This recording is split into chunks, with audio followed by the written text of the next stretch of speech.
ఏం చెప్తారంటే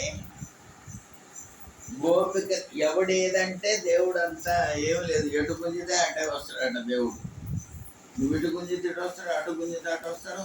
కాసేపు తిడతలే పడంటే పడతాడు, కాసేపు ప్రేమను ఎత్తుకుంటలే అంటే మంచిది సరే ఎత్తుకో జోలపాటు పాడు అంటాడు. వాళ్ళు గోపికలు ఏమన్నారంటే మీరు మాకు ప్రియుడుగా రాండి అన్నారంట. అది వాళ్ళ కోరిక వాళ్ళది. ఓకే కొట్టాడు. ఇక భయమునం కంసుడు, అసలు కంసుడు నిద్ర పోస్తే లేస్తే కృష్ణ కృష్ణ మాట చెప్పుకోవట్లేదు. నిద్రపోతుడు నిద్ర సగంలో అదిగో కృష్ణుడు వచ్చాడు, ఇదిగో కృష్ణుడు వచ్చిండని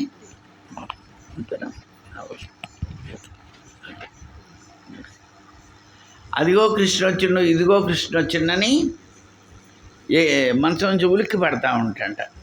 మన భక్తుడు రోజుకి 10 సార్లు కృష్ణుడిని తలుచుకుంటే కంసుడు 100 సార్లు తలుచుకునేవాడు. మాట్లాడితే కృష్ణుడు అదిగో వచ్చిండు, ఇదిగో వచ్చిండు, నన్ను చంపుతుడు, నన్ను అనుకుంటే అదే గోల. తర్వాత సంబంధులై వృష్ణులు. సంబంధులు అంటే వాళ్ళ వంశం. అందుట్లో చాలా వంశాలు ఉన్నాయి యాదవ కులంలో. ఆ యాదవ కులంలో వృష్ణి అనేది ఒక వంశం. ఆ వృష్ణి ఆ వంశంలో శ్రీకృష్ణుడు జన్మించాడు కాబట్టి సంబంధులై వృష్ణులు అంటే వృష్ణి వంశంలో పుట్టినటువంటి వాళ్ళంతా తరించిపోయారట. తర్వాత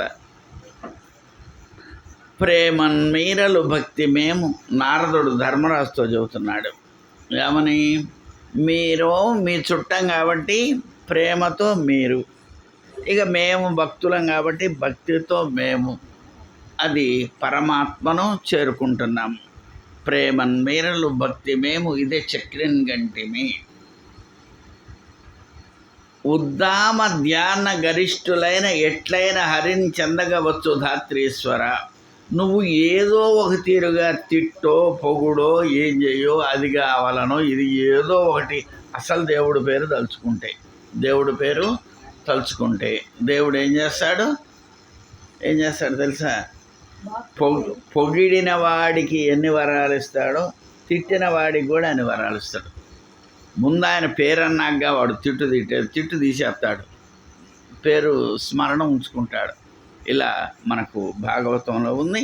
అందువల్ల ఇక తిట్టినోడికే చంపటానికి వచ్చిన పూతనకే మరి ఆ దహనం అవుతూ ఉంటే సుగంధ పరిమళాలు వెదజల్లేటట్టు చేసిన పరమాత్మ దండం పెట్టిన నీకెంత మేలు చేస్తాడు.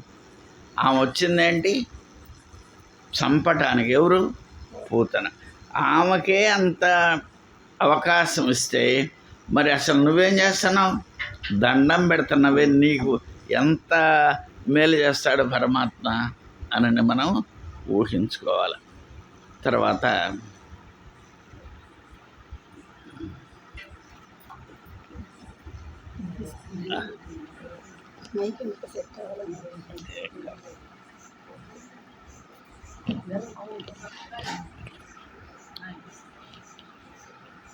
పెడితే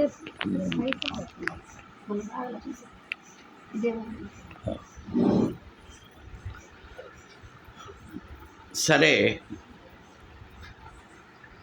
ఒక చిన్న ఉదాహరణ చెప్తానన్నమాట. సింపుల్ కథ అంటే బయట మీరు చెప్పొచ్చు ఎవరికైనా, మళ్ళీ చిన్నగా చెప్తా అంటే తొందరలో దవ్వుకునేటట్టు సారాంశం మీరు గ్రహిస్తారు కదా. ఒక రాజ్యం ఉంది, అక్కడ రాజుగారి కుర్చీ ఖాళీగా ఉంటుంది. ఎప్పుడైనా మంత్రులు ఉంటారు, సేనాధిపతులు ఉంటారు, భటులు ఉంటారు, అందరు ఉంటారు, అన్నీ ఉంటాయి. ఏం ఖాళీగా ఉంటుంది? రాజుగారి సింహాసనం ఒక్కటే ఖాళీగా ఉంటుంది. అది ఎవరు కావాలంటే వాళ్ళు ఎక్కొచ్చు.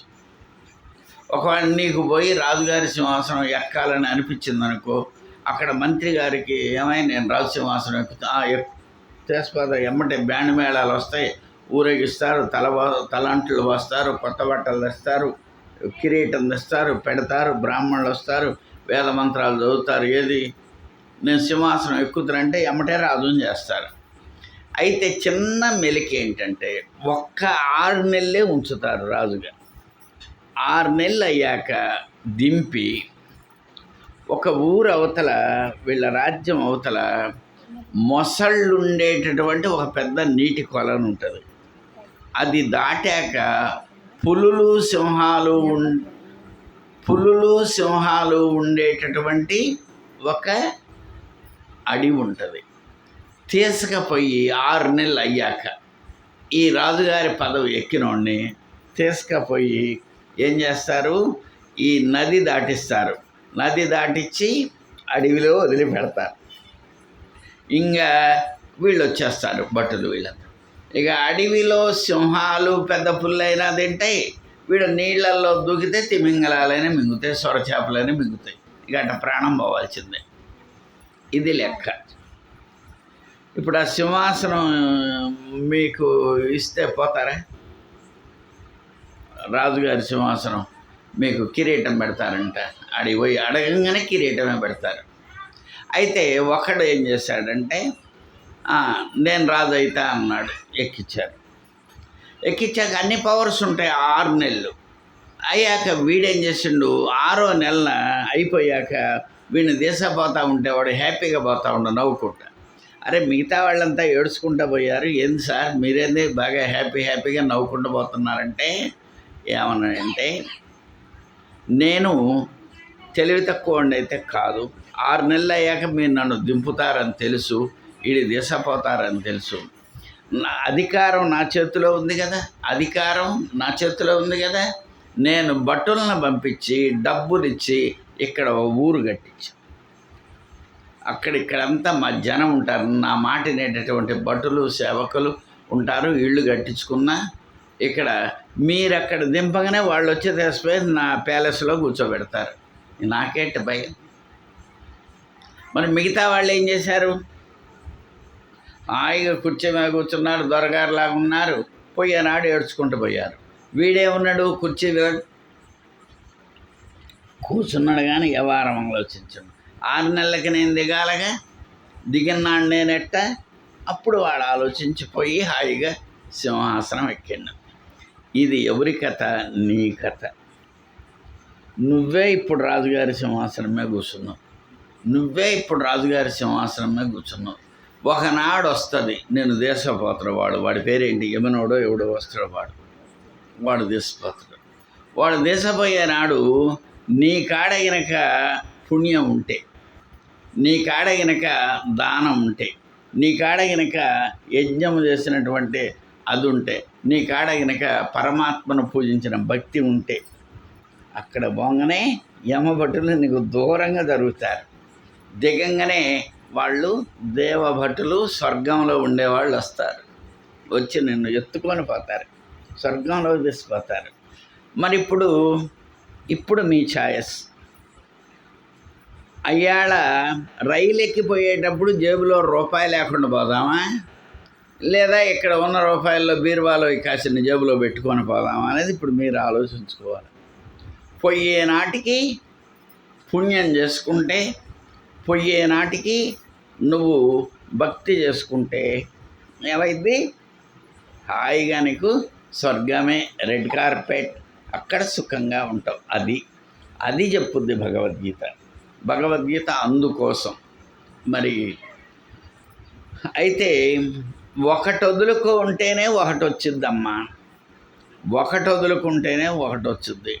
ఈత కొట్టేవాడు నీళ్లు పొట్ట కిందకి బాగా నెడితేనే వీడు ముందుకు ఒక అడుగు జరుగుతుంది. ఇది వద్దంటేనే అది ముందుకు పోతూ ఉంటుంది. నువ్వు కోరికలు ఎంత తగ్గించుకుంటే దేవుడికి అంత దగ్గర అవుతావు, కోరికలు అంతే ఉంటే దేవుడు నీకు దూరంగానే ఉంటాడు. కోరికలే ఉన్నాయి. ఇప్పుడు నీకు దేవుడికి మధ్యలో ఏమున్నాయి? కోరికలు. ఆ కోరికలు కూడా ఎట్లా ఉన్నాయంటే, మళ్ళీ కోరికలు 2 రకాలు. మంచి కోరికలు ఉండవచ్చు. శ్రీకృష్ణుడు చెప్పాడు, ధర్మ అవిరుద్ధో భూతేషు కామోస్మి భరతర్షభ. అంటే ధర్మంగా ఉండే కోరికలు ఎన్నైనా కోరుకోవచ్చు, ఎన్ని బిజినెస్లు అయినా చేయొచ్చు, ఎన్ని కాంట్రాక్ట్లు అయినా చేయొచ్చు. ఎప్పుడు ధర్మంగా ఉంటే, న్యాయంగా ఉంటే ఎన్ని ఏసీలైనా పెట్టుకోవచ్చు, కాదనలే భగవద్గీత. కాకపోతే నువ్వు ధర్మంగా ఉండాలి, నువ్వు ధర్మంగా ఉండాలి, ఇతరులను మోసం చేయకూడదు, అంతే ధర్మంగా ఉంటే. ఇక కోరికలు వీటి అంశం కాసేపు చెప్పి మళ్ళీ భక్తి జ్ఞానం వాటికెళ్ళి మోక్షం వాటికెళ్ళి చెప్తాను. కొంచెం కాసేపు కోరికలు వీటిని టచ్ చేస్తాను. పుణ్యం చెబుతా, అది 12 చెబుతా అమ్మా. 12లో 8, 9, 10 3 చెప్తాను. నేను ఎండింగ్లో చెబుతా అమ్మా. కొంచెం చిన్నగా కథల్లో నుంచి కాస్త భక్తిలో కొంచెం పోయి కోరికలు తీర్చుకున్నాక దేవుడి దగ్గర పోదాం, అంతే కదా మరి. దేవుడు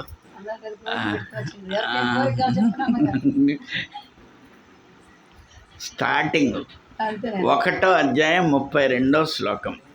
నకాంక్షే విజయం కృష్ణ నచరాజ్యం సుఖాని చ కిం ను రాజ్యేన గోవింద కిం భోగైర్జీవితేనవా. అంటే నాకు రాజ్యము వద్దు, సుఖము వద్దు, సంపద వద్దు అని అంటేనే అర్జునుడికి భగవద్గీత చెప్పిండు కృష్ణుడు. కోరికలు నాకు వద్దంటేనే పరమాత్మ ఆయనకి చెప్పాడు.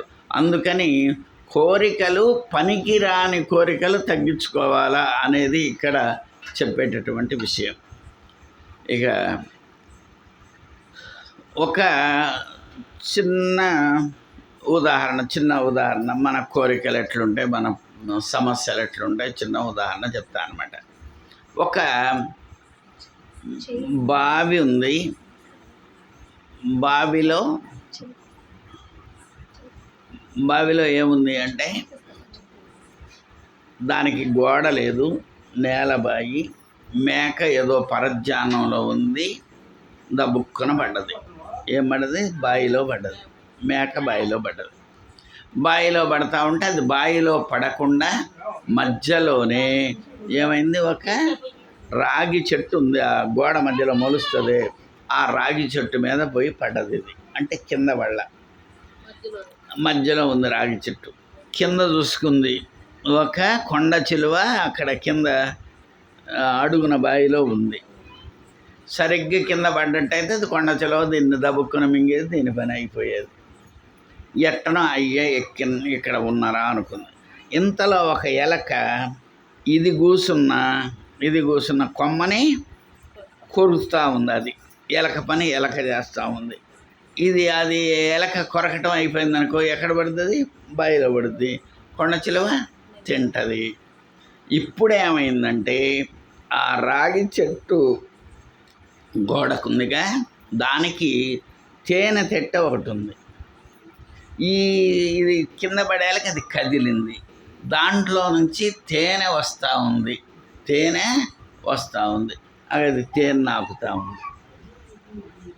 తేనె నాకు భలేగుంది. ఏం భలేగుందమ్మా? తేనె భలేగుంది. తేనె భలేగుంది కానీ ఆ ఎలక కొట్టడం అయిపోతే ఏడబడిద్ది? బావిలో పడుద్ది. ఆ ఎలక కొట్టడం అంటేనే ఆయుష్ అన్నమాట. మన ఆయుష్ను కూడా ఎలక కొడతా ఉంది. ఏంది? కాలం అనే ఎలక, యమధర్మరాజు అనే ఎలక దెబ్బకొచ్చి వాడు తేప కొద్దిగా వాడు కొడతా ఉన్నాడు. ఈ కొట్టే లోపల బావిలో పడితే ఎట్రా అని చూసుకోకుండా మనకి తేనె దొరుకుతుంది. అది ఒక్కోడికి డ్రింకులో దొరుకుతుంది, ఒక్కోడికి స్మోకింగ్లో దొరుకుతుంది, ఒక్కోడికి చికెన్లో దొరుకుతుంది, ఒక్కోడికి పేకాట్లో దొరుకుతూ ఉంది, ఒకడికి గుర్రపందెంలో దొరుకుతూ ఉంది. ఇక వీడు తేనె హాయిగా ఎంజాయ్ చేస్తూ ఉన్నాడు. ఇది జీవితం. శాస్త్రం ఏం చెప్తుందంటే పొయ్యే లోపల దీన్ని, ఈ కోరికల కొద్దిగా తగ్గించుకోవాలి. అయితే మనం చాలా ఉంటాయి కానీ మరి భగవద్గీతలో ముఖ్యమైన అక్కడో టాపిక్ చెప్తూ నేను 18వ అధ్యాయం చెప్తాను. అర్జునుడికి సందేహం వచ్చింది. అర్ధకేన ప్రయుక్తోయం పాపంచరతి పురుష అనిచ్చిన్నపి వార్ష్ణేయ బలాదివ నియోజిత. పొద్దున్నే లేచి ఎవరైనా నాకింత పాపం ఇవాళ వస్తే బాగా అనుకుంటారా? ఎవరైనా కొద్దిగా పాపం వస్తే బాగా ఇవాళ ఒక 10 యూనిట్లు అనుకుంటారా? ఏమనుకుంటారు? ఏం కావాలట? పుణ్యం వస్తే బాగుంటుంది. అర్జునుడికి పెద్ద సందేహం ఏంటంటే పుణ్యం వస్తే బాగనుకుంటారు, పాపం చేస్తారు. ఇది ఎక్కడ మాయ? వాడు ఏమనుకుంటాడు? పాపం వద్దు, ఏం కావాలా? పుణ్యం కావాలి. పుణ్యం కావాలంటే ఏం చేయాలా? పుణ్యం పనులు చేయాలన్నా? మరి ఏం చేస్తాడు? అన్నీ పాప వ్యవహారాలు చేస్తాడు. ఎందుకని? ఎవరు అడిగింది మాట? అర్జునుడు శ్రీకృష్ణుణ్ణి 3వ అధ్యాయం 35వ శ్లోకంలో అడిగాడు. అప్పుడు చెప్పాడనమాట పరమాత్మ అద్భుతమైన సమాధానం. ఇది ఉపనిషత్తులో కూడా ఉంది. పుణ్యం కావాలనుకున్న వాళ్ళు పుణ్యం చెయ్యరు, పాపం వద్దనుకునే వాళ్ళు పాపాలు చేస్తూ ఉంటారు. దీనికి కారణం ఏమిటి? అది అడిగాడు అర్జునుడు. దానికి కృష్ణుడు చెప్పాడనమాట. కామయేష క్రోధయేష రజోగుణ సముద్భవం మహాశనో మహాపాప్మ మిథ్యైన మిహ వైరిణం. ఇది ఏం చెప్పారు అంటే రజోగుణం కారణం. రజోగుణము నుంచి వచ్చినటువంటి బై ప్రోడక్ట్స్ 2. ఏంటది? ఒకటి కామము, రెండవది క్రోధము. కామము అంటే 2 అర్థాలు.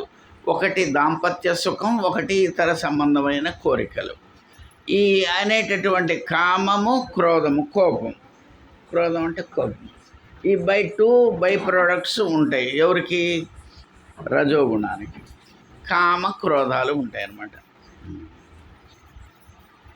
అయితే చెప్తాను. దీనికి మీకు ఒక చిన్న ఉదాహరణ చెప్తాను. దేవయాని అని ఒక ఉంటుంది. యయాతి అని ఒక రాజు. యయాతి అనే ఒక రాజుకి దేవయాలి భార్య. ఆ దేవయాని యొక్క నాన్న శుక్రాచార్యుడు, రాక్షసుల గురువు. ఇక చూసుకో, మన భార్య తండ్రి ఎస్పీ అనుకో, ఇక అల్లుడు ఎంత జాగ్రత్తగా ఉండాలో చూసుకో భార్యతోటి. అట్లా రాక్షసుల గురువు ఆయన. ఎవరైనా శుక్రాచార్యుడు. ఏమైంది? ఈ దొరగారు ఏం చేసిండు? ఎవరు? యయాతి గారు ఈమెకి తెలవకుండా ఇంకో పెళ్లి చేసుకొని ఆమెకు 3 పిల్లల్ని కనడం. అది ఆమెకి ఇవాళ తెలిసింది. 3 పిల్లల్ని కన్నాక తెలిసి ఆమెకి ఎక్కడ లేని కోపం వచ్చింది. ఏందిరా నా మొగుడు ఇట్ట చేసిండు ఏంటి అని కోపం వచ్చింది. కోపం వచ్చి వాళ్ళ నాన్న దగ్గర కురికి, నాన్న ఏంది అస్సలు మా ఆయన మంచోడు కాదు, వేసి పారే అంది. ఏం చేయమంటావు ముసలోని చేయండి. అమ్మంటే శుక్రాచార్యుడు ఏదంటే అది అయిపోద్ది. ముసలోడా గారా అన్నాడు ఇది అల్లుడిని.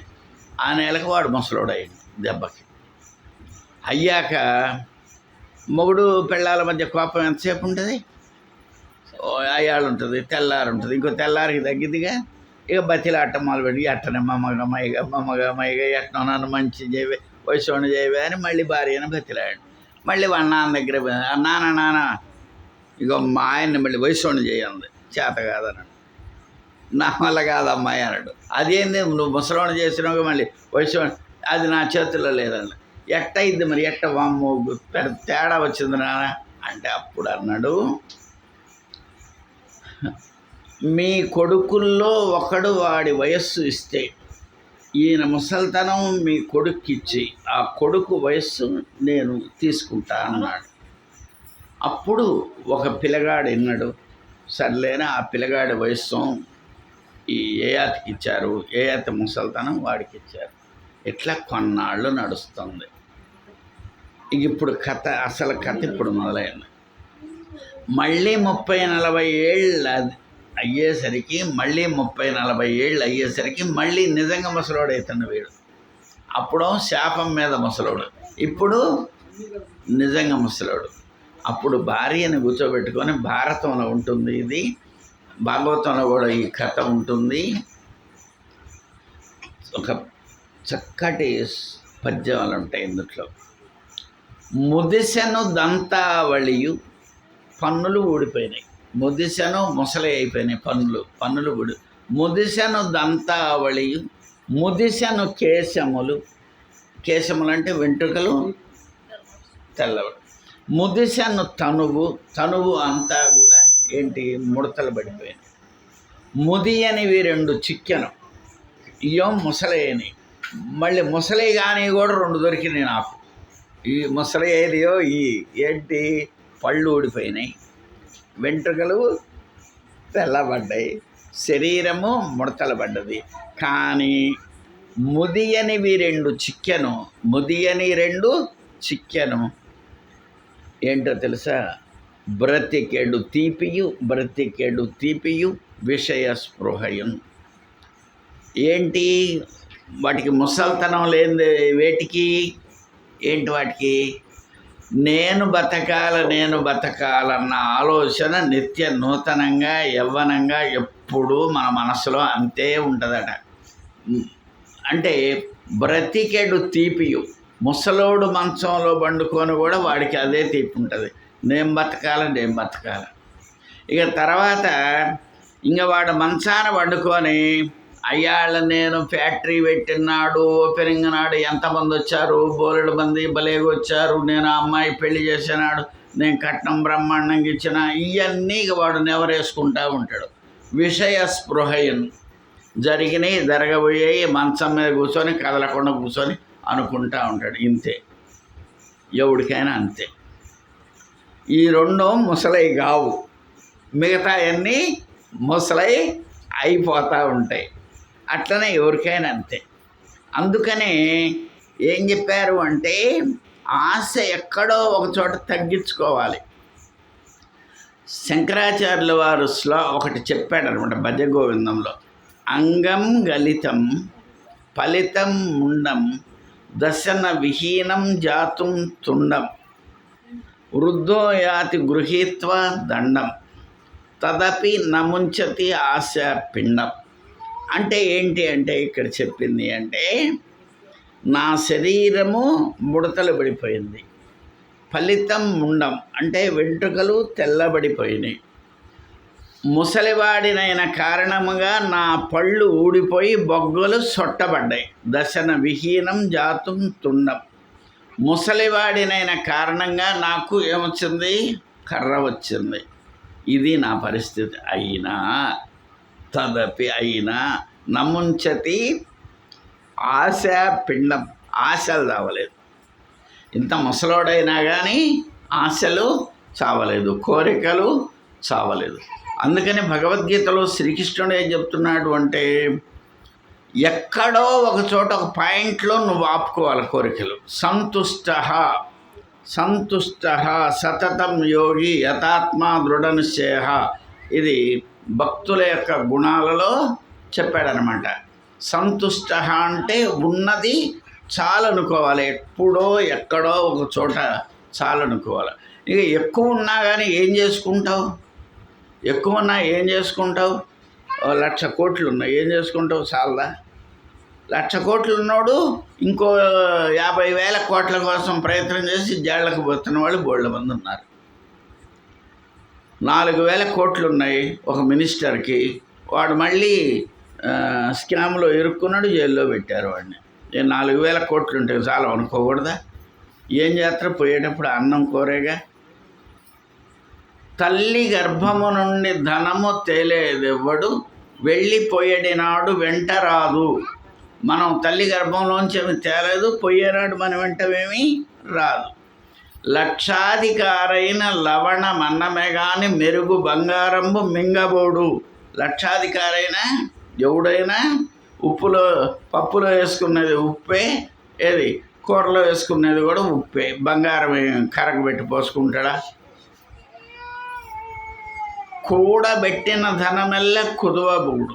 అంటే మనం ఎంత సంపాదించమో ఆ సంపాదించాలనేటటువంటి వెర్రే తప్ప కూడబెట్టింది ఎవరు కూడా కుదవబూడు. అయితే దాన ధర్మము లేక దాచి తుదకు దొరలకిత్తురో దొంగల కవును. వీడు దాసి పోతాడు, వీడు పోయాక బీరువా తాళపు చెయ్యి ఎవడు చేతులు దిక్కుద్దో వాడు ఏమవుతాడు. అయితే తేనె జుంటీగలియవా తెరువరులకు, దారిన పోయేవాళ్ళు తేనె తీగలు పెడతాయి, తేనె పెడతారు, తేనె టీగలు తేనె పట్టు పెడతాయి. పెట్టాక అయ్యా ఏమన్నా తింటాయా తేనె? దారిలో ఎవడో పోతాడు, ఎవడో పోయేటప్పుడు అరే తేనె తట్టరా అంటాడు, కొట్టు కొట్టు అంటాడు, వీడు కొడతాడు, వాళ్ళు తీసుకుంటారు, వాళ్ళు తేనె తాగుతారు. పెట్టింది ఎవరు? తేనెటీగలు. తాగేది ఎవరు? దారిన పోయేవాళ్ళు. ఇప్పుడు నువ్వు సంపాదించి బీరువా నిండా దాసి నువ్వు పోయాక ఎవడికి వద్దు. కాబట్టి నువ్వు ఉండంగానే ఒక సద్వినియోగం చేసుకోవాలి. ఇక్కడ మళ్ళీ యయాతి దేవయాని ఇద్దరు కూర్చొని మాట్లాడుతూ ఉంటే ఏమన్నా అంటే నజాతు కామానాముపభోగేన శామతి హవిషా కృష్ణవర్త్మ్యయ భూయ ఏవాభి వర్ధతే. దేవయాని, కోరికలు తీరాలి అని మనం కోరికలు తీర్చుకుంటున్నా కొద్దీ అవి పెరుగుతూ ఉంటాయి. మనం అడిగిందల్లా మనం ఇస్తూ ఉంటే అది ఇంకోటి అడుగుతూ ఉంది. కోరికల వల్ల ఇంకా మంట పెరగటం ఎట్లో నేను చెబుతా. ఒక పొయ్యి మండుతూ ఉంది, ఆర్పాలని ఒకడు నెయ్యి తీసుకుపోయి పోసిండు ఆ పొయ్యిలో. ఏమైద్ది? ఆరిద్దా? ఇంకా ఎక్కువైద్దా అంటే నెయ్యి పోసిండు కాబట్టి ఎక్కువైద్ది. అట్లనే అడిగింది కదా అని నేను తీరుస్తూ ఉంటే, మనసు అడిగిందని నేను కోరికలు తీరుస్తూ ఉంటే కోరికలు ఇంకా పెరుగుతూ ఉన్నాయి. ఎట్లా పెరుగుతూ ఉన్నాయి? ఒక నిప్పును ఆర్పాలని నెయ్యి పోస్తే ఎలా నిప్పు బాగా మంట వస్తుందో అలా నా పరిస్థితి అలా ఉంది దేవయాని. ఈ కోరికలు ఎప్పటికీ కూడా మరి తగ్గటం లేదు అంటాడు. అందుకని కోరికలు తగ్గేటటువంటి ప్రయత్నం చేసుకోవాలి. ఉదాహరణకి గద్ద ఉంది, గద్దకి ఒక మాంసం ముక్క దొరికింది, ఎమ్మటే కాకులు పడ్డాయి, దాని ఎమ్మటే 20 కాకులు. ఏది? ఆ గద్దకాడు ఉన్న మాంసం ముక్క కొట్టడానికి. ఎప్పుడైతే ఇది ఈ అడావుల్లో గద్ద మాంసం ముక్క జారిడిసింది ముక్కులో నుంచి, ఎమ్మటే కాకులు దీన్ని వదిలిపెట్టి మాంసం ముక్క వెళ్ళిపోయింది. నీ కాడ డబ్బులుంటే నీ చుట్టూ కాకుల్లాగా వీళ్ళందరూ చేరతారు, ఏమీ లేకపోతే ఏమీ లేదు, హాయిగా ఉంటారు. ఈ రకంగా మరి మనం